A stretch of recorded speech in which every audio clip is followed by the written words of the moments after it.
Good morning, students. I am Srilata. I came from Government Junior College, Kandukuru. నేను ఈరోజు మీకు D and F block elements అనే లెసన్ని start చేస్తున్నాను. D, F block మూలకాలు.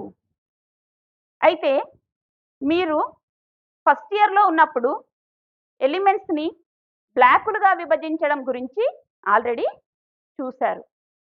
Based on differentiating electron, elements are classified into 4 blocks. They are S, P, D and F block elements. Differentiating electron means భేదపరిచే electron.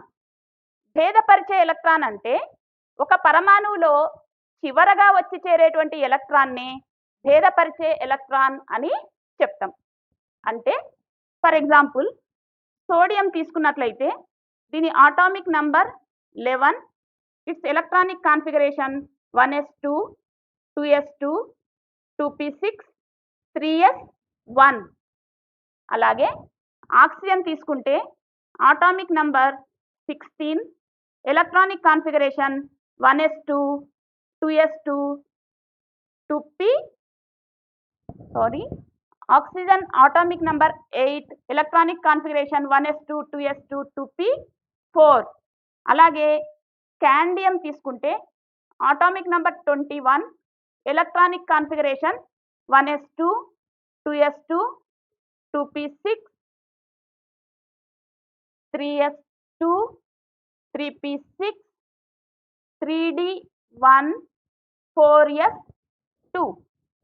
వీటిలో గమనిస్తే సోడియంలో last coming electron came in s orbital, in oxygen it came in p orbital, in scandium it came in d orbital.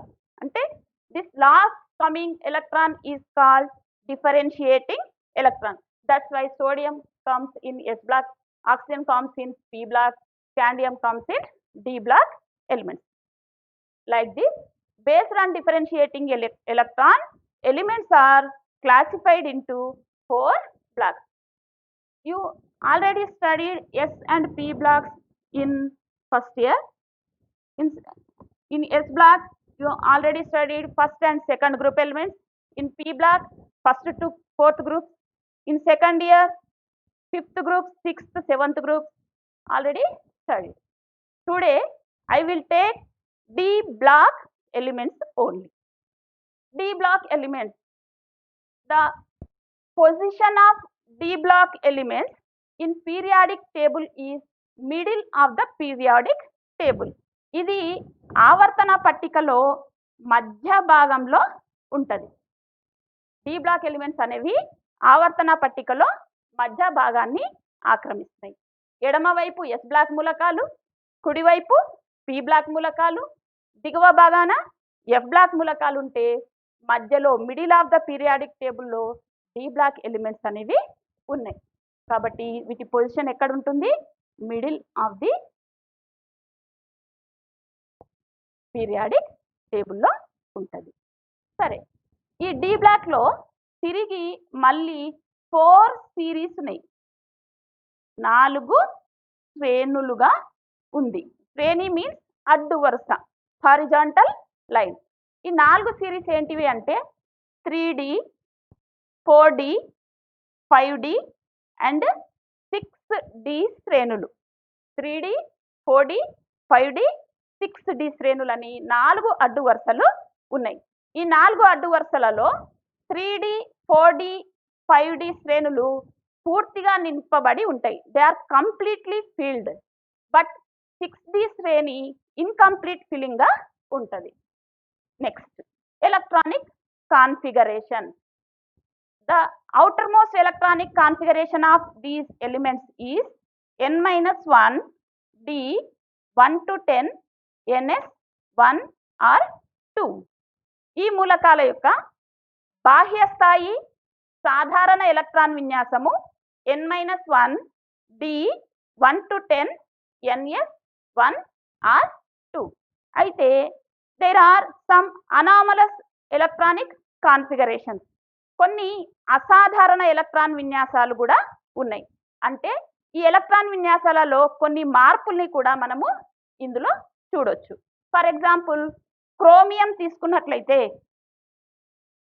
దీని atomic number 24, electronic configuration 1s2, 2s2, 2p6, 3s2, 3p6, 4s1, 3d5.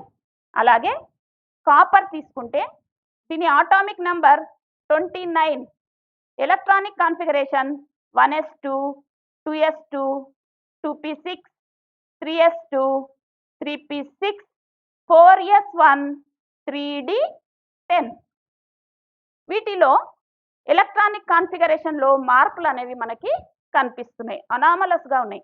అంటే ఏంటి, యాక్చువల్గా అయితే 4s2, 3d4 ఉండాలి, అట్లాగే ఇక్కడ 4s2, 3d9 ఉండాలి.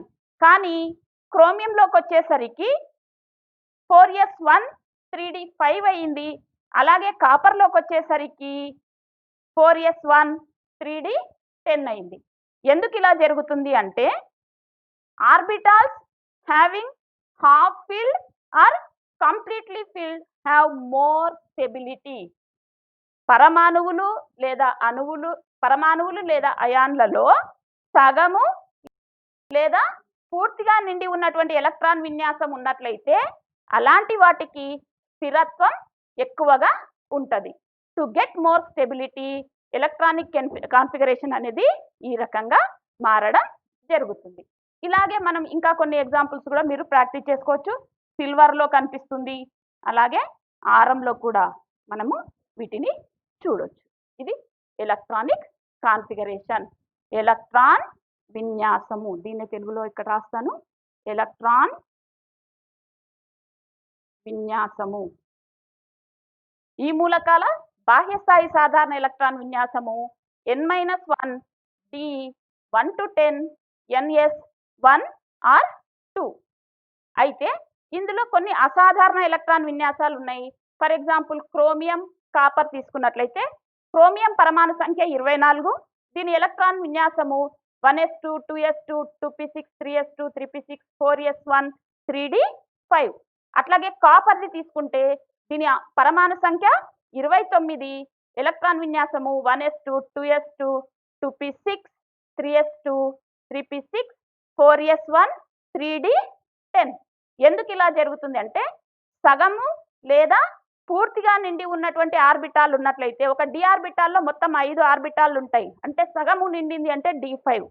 సగం లేదా పూర్తిగా నిండి ఉన్నటువంటి ఆర్బిటాల్ ఉన్నప్పుడు అలాంటి పరమాణువులకి స్థిరత్వము ఎక్కువగా ఉంటుంది. స్థిరత్వాన్ని పొందడం కొరకి ఈ విధంగా ఎలక్ట్రాన్ విన్యాసంలో మార్పులు అనేవి మనకు కనిపిస్తాయి. అట్లాగే నెక్స్ట్ శ్రేణులలో కూడా సిల్వర్లో, ఆరంలో కూడా మనము ఈ అసాధారణ ఎలక్ట్రాన్ విన్యాసాల్ని చూడొచ్చు. Next atomic radius.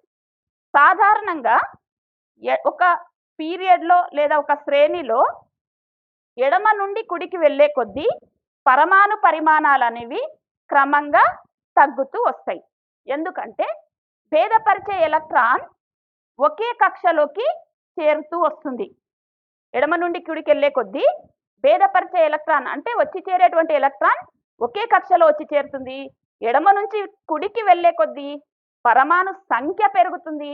పరమాణు సంఖ్య పెరిగినప్పుడు కేంద్రక ఆవేశం అనేది పెరుగుతుంది.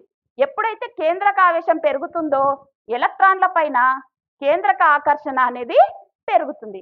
కేంద్రక ఆకర్షణ పెరగడం వల్ల ఆ ఎలక్ట్రాన్లు అనేవి కేంద్రకానికి కొద్దిగా దగ్గరగా జరుగుతుంది. కాబట్టి ఎడమ నుంచి కుడికి వచ్చే కొద్దీ ఆటామిక్ రేడియస్ అంటే పరమాణు వ్యాసార్థాలు అనేవి క్రమంగా తగ్గుతూ వస్తాయి. ఆటామిక్ రేడియస్ పరమాణు వ్యాసార్థాలు, పరమాణు వ్యాసార్థము. From left to right atomic radius values decreases because differentiating electron enter into same shell. From left to right atomic number increases, that's why nuclear charge also increases. When nuclear charge increases, the attraction on outermost electrons also increases. That's why they attract towards the nucleus. That's why the atomic radius will be decreases. So from left to right, atomic radius values decrease. But in d black elements, the decreasing of atomic radius values are very less. అంటే ఆ పరమాణు పరిమాణంలో తగ్గుదల అనేది తక్కువగా కనిపిస్తుంది. మనకు ఈ డి బ్లాక్ ఎలిమెంట్లలోకి వచ్చేసరికి పరమాణు పరిమాణం తగ్గుదల అనేది తగ్గాల్సినంతగా తగ్గకుండా కాస్త తక్కువగా తగ్గుతుంది. దానికి కారణం ఏంటి అంటే స్క్రీనింగ్ ఎఫెక్ట్. స్క్రీనింగ్ ఎఫెక్ట్ దీన్నే తెలుగులో పరిరక్షక ప్రభావము అంటాం. పరిరక్షణ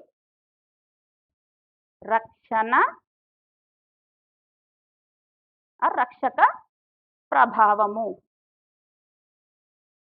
అంటే ఏంటి అంటే డి బ్లాక్ ఎలిమెంట్స్ లో డిఫరెన్షియేటింగ్ ఎలక్ట్రాన్ n-1d షెల్లో వచ్చి చేరుతుంది. అంటే ఈ n-1d షెల్ ఈజ్ పెనాల్టిమేట్ షెల్. ఇప్పుడు మనం ఒక ఇట్లా ఆర్బిట్స్ తీసుకుంటే this is outermost shell, దాని కింద ఉన్నది n-1, it is penultimate shell. In D block elements electron comes into penultimate shell. ఈ బాహ్య స్థాయిలోకి కాకుండా బాహ్య స్థాయికి క్రింద ఉన్నటువంటి స్థాయిలోకి ఎలక్ట్రాన్లు వచ్చి చేరుతాయి. అంటే కొత్తగా వచ్చి చేరేటువంటి ఎలక్ట్రాన్లు ఈ ప్లేస్లలో వచ్చి చేరుతాయి. అట్లా వచ్చి చేరడం వల్ల ఏమవుతుంది అంటే ఇక్కడ ఉండేటువంటి ఈ n-1d ఎలక్ట్రాన్స్ వ్యాలెన్సీలో ఉన్నటువంటి n ఎలక్ట్రాన్లకి ఇక్కడ ఉండేటువంటి న్యూక్లియస్కి మధ్య, ఈ రెండింటికి మధ్య ఇది ఒక అడ్డుగా, ఒక స్క్రీన్ లాగా ఉంటుంది. ఎప్పుడైతే ఇది స్క్రీన్ లాగా ఉంటుందో అవుటర్ మోస్ట్ ఎలక్ట్రాన్లపై న్యూక్లియస్ అట్రాక్షన్ అనేది తగ్గుతుంది. అవుటర్ మోస్ట్ ఎలక్ట్రాన్లపై న్యూక్లియస్ అట్రాక్షన్ తగ్గింది అంటే ఆటోమేటిక్గా అవి కొంచెం ఫ్రీగా ఉంటాయి. కాబట్టి సైజ్ అనేది తగ్గాల్సినంత తగ్గకుండా కొంచెం తక్కువగా తగ్గుతుంది. అయితే in D block elements differentiating electron enters into n-1d shell, that is penultimate shell. కింద ఉన్నటువంటి స్థాయి. When electrons enter in this penultimate shell, these electrons act as a screen in between nucleus and outermost electrons. That's why the attraction on outermost electron decreases, తగ్గుతుంది. That's why atomic radius అనేది తగ్గాల్సినంతగా తగ్గకుండా కాస్త తక్కువగా తగ్గుతుంది.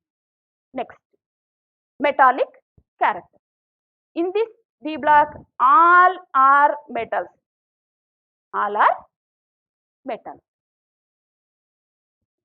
ఇందులో అన్నీ కూడా లోహాలే ఉన్నాయి.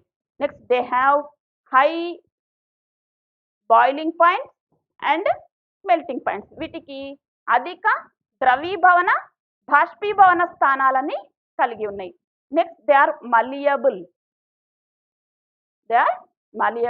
And ductile.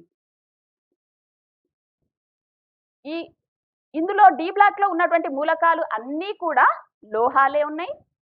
ఇవి చాలా గట్టిగా ఉంటాయి మరియు వీటి యొక్క బాయిలింగ్ పాయింట్, మెల్టింగ్ పాయింట్ విలువలు అనేవి చాలా ఎక్కువగా ఉంటాయి. వీటిని రేకులుగా, తీగలుగా సాగదీయవచ్చు. ఇందులో అమాల్గమ్ ఇది ఒక్కటి లిక్విడ్ స్టేట్లో ఉంటుంది. ఇది లిక్విడ్ స్టేట్లో ఉంటుంది. Next transition elements means the elements in which n-1d orbital is incompletely filled are called transition elements. ఏ మూలకాలలో అయితే n-1d స్థాయి అసంపూర్తిగా నింపబడి ఉంటుందో ఆ మూలకాలనే ట్రాన్సిషన్ ఎలిమెంట్స్ అంటే పరివర్తన మూలకాలు అని చెప్తాం. The element in which having n-1d incomplete filled elements are called transition elements. అయితే ఇందులో కొన్ని ఎలిమెంట్స్ తీసుకున్నట్లయితే for example zinc, cadmium, amalgam. వీటిలో N-1D అంటే డి అనేది ఇన్కంప్లీట్గా కాకుండా D10గా ఉంటుంది. కాబట్టి ఇవి ట్రాన్సిషన్ ఎలిమెంట్స్ కిందికి రావు. ఓకే, సరే. ఎప్పుడు ట్రాన్సిషన్ ఎలిమెంట్స్ లేదా పరివర్తన మూలకాలని చెప్తామంటున్నాను?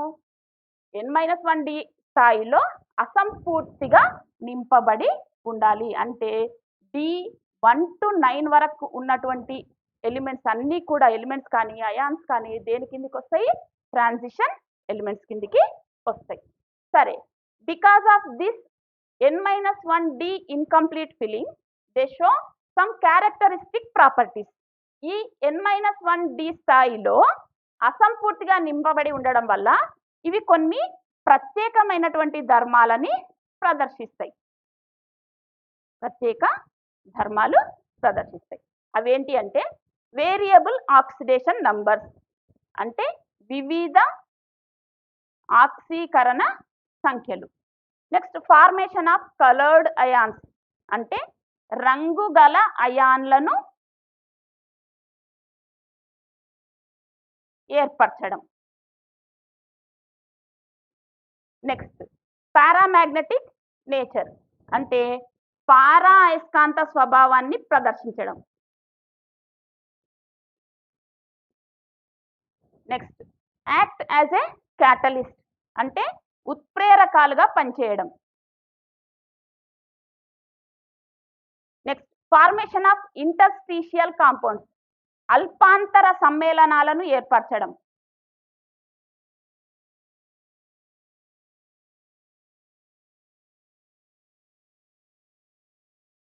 నెక్స్ట్ ఫార్మేషన్ ఆఫ్ అలాయిస్, మిశ్ర లోహాలను ఏర్పరచడం.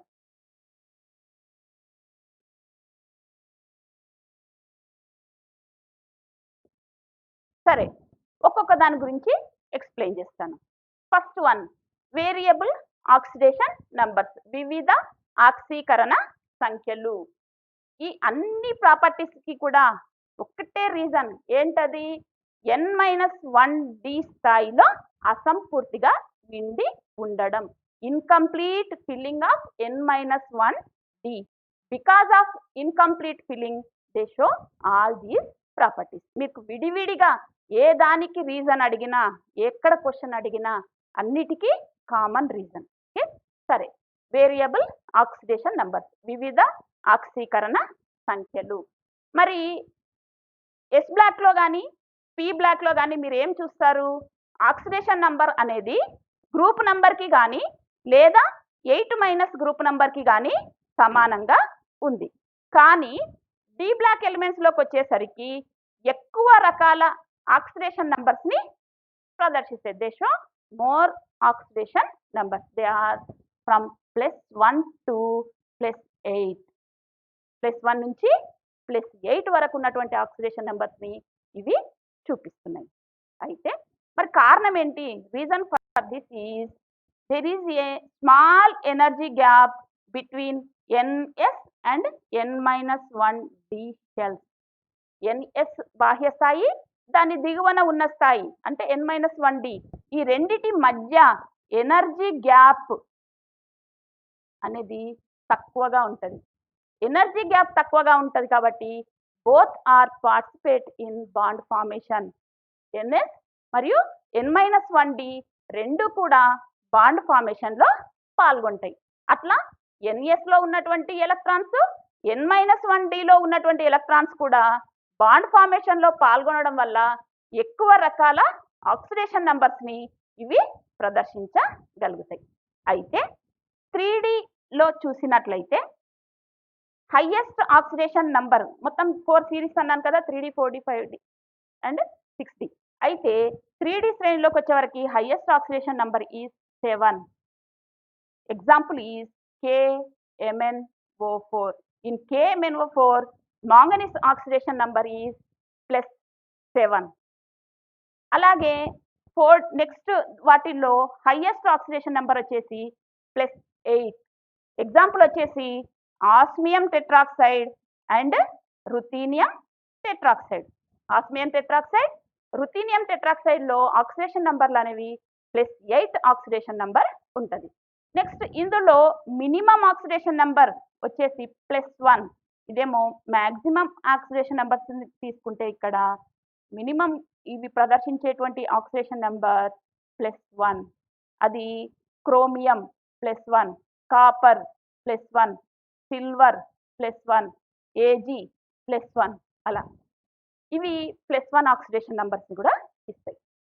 కొన్ని సందర్భాలలో కార్బోనైల్స్లో nickel shows 0 oxidation number also. కాబట్టి +1 నుంచి +8 వరకు ఉన్నటువంటి ఆక్సిడేషన్ నెంబర్స్ని ఇస్తుంది. These elements shows oxidation number from +1 to +8 because the energy gap between Ns and N-1d is very less. In 3D series, highest oxidation number is +7. Example KMnO4. Total ga highest oxidation number is +8. Example osmium tetroxide and ruthenium tetroxide. +1 oxidation స్టేట్కి minimum oxidation state అది. కొన్ని examples చూసినట్లయితే chromium plus, copper plus, AG plus, అట్లాగే AU plus.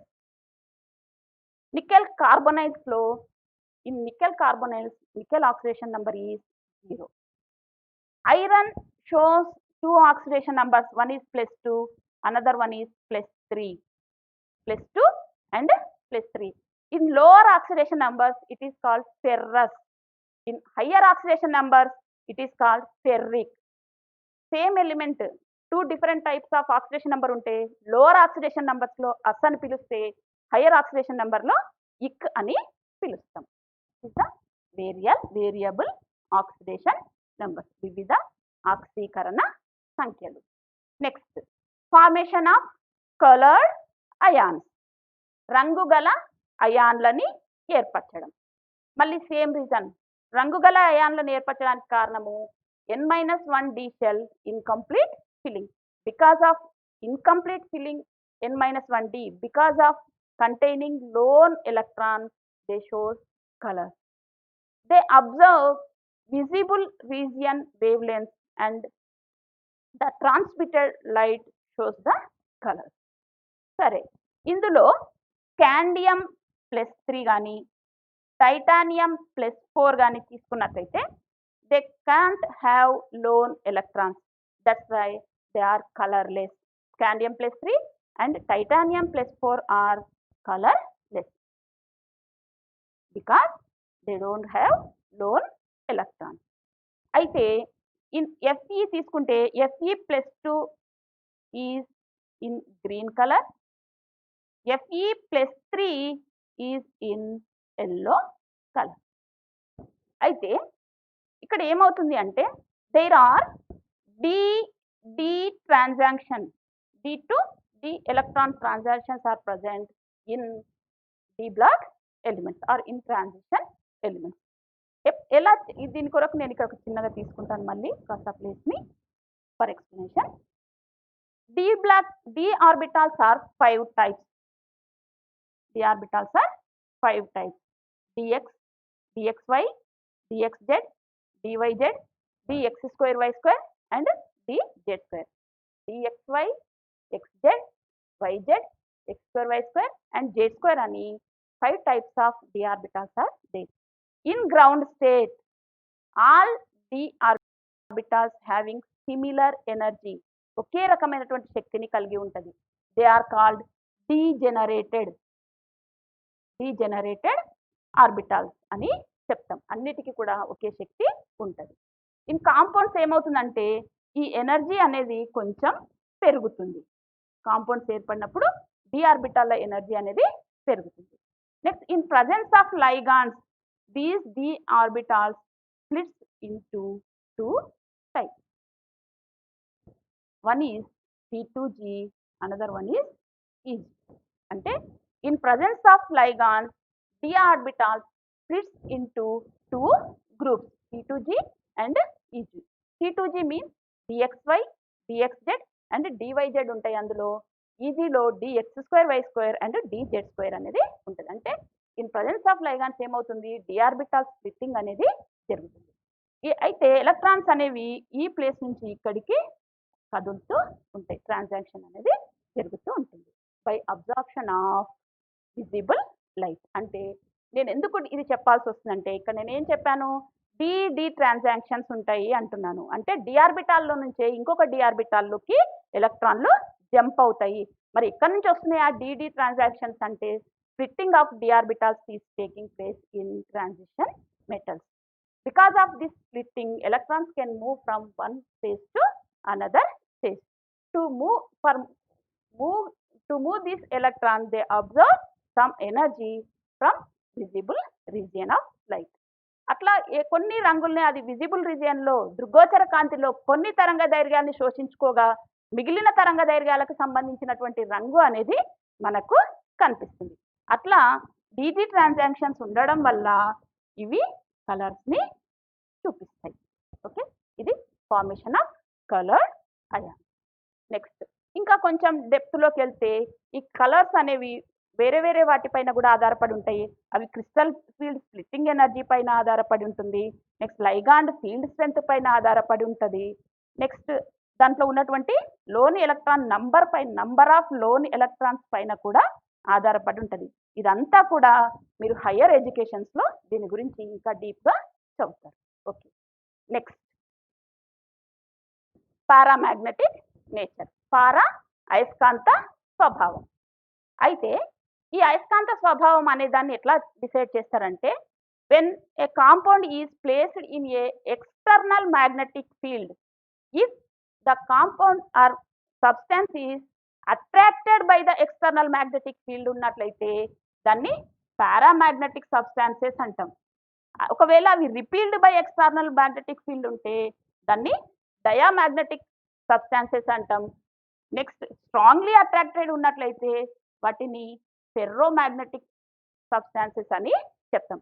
అంటే ఏంటి అంటే ఏదన్నా ఒక పదార్థాన్ని బాహ్య అయస్కాంత క్షేత్రంలో ఉంచినప్పుడు ఆ అయస్కాంత క్షేత్రం చేత ఆకర్షించబడినట్లయితే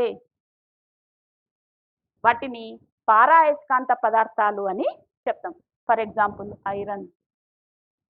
నెక్స్ట్ ఆ ఎక్స్టర్నల్ మ్యాగ్నెటిక్ ఫీల్డ్ చేత వికర్షించబడినట్లయితే రిపీల్డ్ అయినట్లయితే వాటిని డయామాగ్నెటిక్ సబ్స్టాన్సెస్ అని చెప్తాము.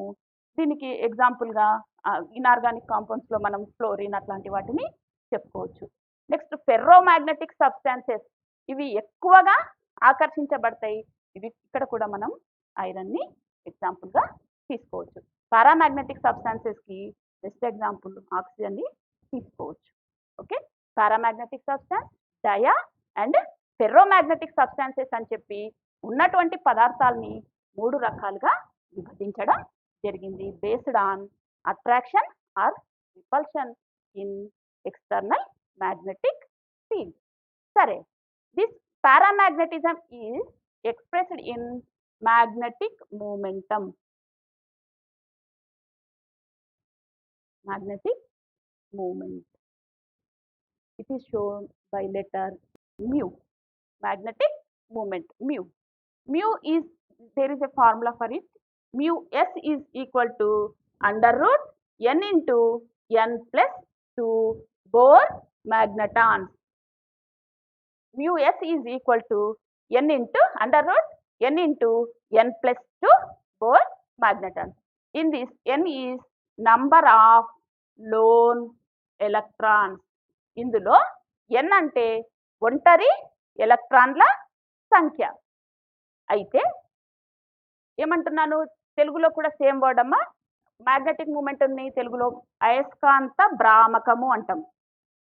అయస్కాంత భ్రామకము. అయస్కాంత భ్రామకాన్ని మ్యూ అనే అక్షరంతో చూపిస్తాం. దీని formula mu s is equal to under root n into n plus 2 Bohr magnetons. ఇందులో n అంటే ఒంటరి ఎలక్ట్రాన్ల సంఖ్య, ఒంటరి ఎలక్ట్రాన్లు. సరే, అయితే ఇక్కడ ఎస్ అని చూపించాను. Yes means spin only magnetic momentum అంటాం. అంటే ఓన్లీ భ్రమణ ఆధారిత భ్రామకాల్ని మాత్రమే ఇందులో పరిగణలోకి తీసుకోవడం జరిగింది. నెక్స్ట్ ఈ ట్రాన్సిషన్ ఎలిమెంట్స్లో స్కాండియం +3 కానీ టైటానియం +4 కానీ తీసుకున్నట్లయితే మళ్ళీ సేమ్ వీటిలో లోన్ ఎలక్ట్రాన్స్ లేవు కాబట్టి ఇవి డయామాగ్నెటిక్ ప్రాపర్టీస్ని చూపిస్తాయి. ఓకే, ఇది పారామాగ్నెటిక్ నేచర్ గురించి. Next, act as a catalyst, ఉత్ప్రేరకాలుగా పనిచేయడం.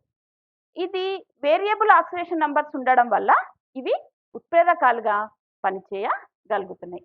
For example, in Haber process ammonia synthesis లోపల ఐరన్ని క్యాటలిస్ట్గా యూజ్ చేస్తారు. హేబర్ అమ్మోనియా తయారీలో ఐరన్ని క్యాటలిస్ట్గా ఉపయోగిస్తాం. నెక్స్ట్, కాంటాక్ట్ ప్రాసెస్లో సల్ఫ్యూరిక్ యాసిడ్ ప్రిపరేషన్లో vanadium pentoxide V2O5 is used as a catalyst. Next, Ostwald విధానంలో for preparation of nitric acid platinum is used as a catalyst. In hydrogenation reactions, nickel, platinum and palladium are used as a catalyst. అంటే ఈ transition elements అనేవి, పరివర్తన మూలకాలు అనేవి ఉత్ప్రేరకాలుగా పనిచేస్తున్నాయి. కొన్ని examples తీసుకుంటే, హేబర్ విధానంలో అమ్మోనియా తయారీలో ఐరన్ని ఉపయోగిస్తే, స్పర్శ విధానంలో సల్ఫ్యూరిక్ ఆమ్ల తయారీకి వెనేడియం పెంటాక్సైడ్ని వాడతాం. అదేవిధంగా ఆస్వాల్డ్ విధానంలో నత్రిక్ ఆమ్ల తయారీకి ప్లాటినంని ఉత్ప్రేరకంగా వాడతాము. హైడ్రోజనేషన్, ఆర్గానిక్ కెమిస్ట్రీలో హైడ్రోజనీకరణ చర్యల లోపల నికెల్, ప్లాటినం, పెలాడియం వంటి వాటిని ఉత్ప్రేరకాలుగా ఉపయోగిస్తాం. మీకు ఉత్ప్రేరకాలు అంటే ఆల్రెడీ తెలిసిన విషయమే.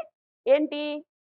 ఒక పదార్థము చర్యలో పాల్గొనకుండా చర్యావేగాన్ని పెంచినట్లయితే వాటిని ఉత్ప్రేరకము అని చెప్తాం. The substance which does not participate in a reaction but it increases the rate of తర్వాత క్లీన్ చేస్తాం.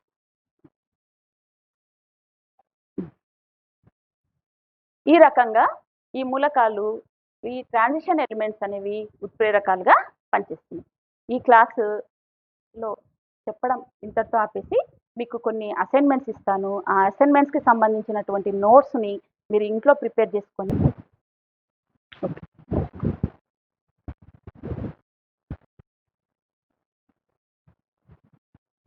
ఇంట్లో కొన్ని ఎక్సర్సైజ్ అమ్మ మీ కొరకి. First one, write outermost common electronic configuration of D block elements. D block మూలకాల బాహ్య స్థాయి సాధారణ ఎలక్ట్రాన్ విన్యాసాన్ని తెలుపుము. What are the characteristic properties of transition elements? పరివర్తన మూలకాల ప్రత్యేక ధర్మాలు తెలుపుము. Third one, why transition element shows colored ions? Explain. పరివర్తన మూలకాలు ఎందుకు రంగులను ప్రదర్శించును? వివరించుము. Last one, calculate magnetic moment of Mn+2. Manganese +2 యొక్క అయస్కాంత భ్రామకాన్ని లెక్కించుము. వీటికి సంబంధించినటువంటి నోట్స్ ఇంట్లో తయారు చేసుకోండి. నేను నెక్స్ట్ క్లాస్లో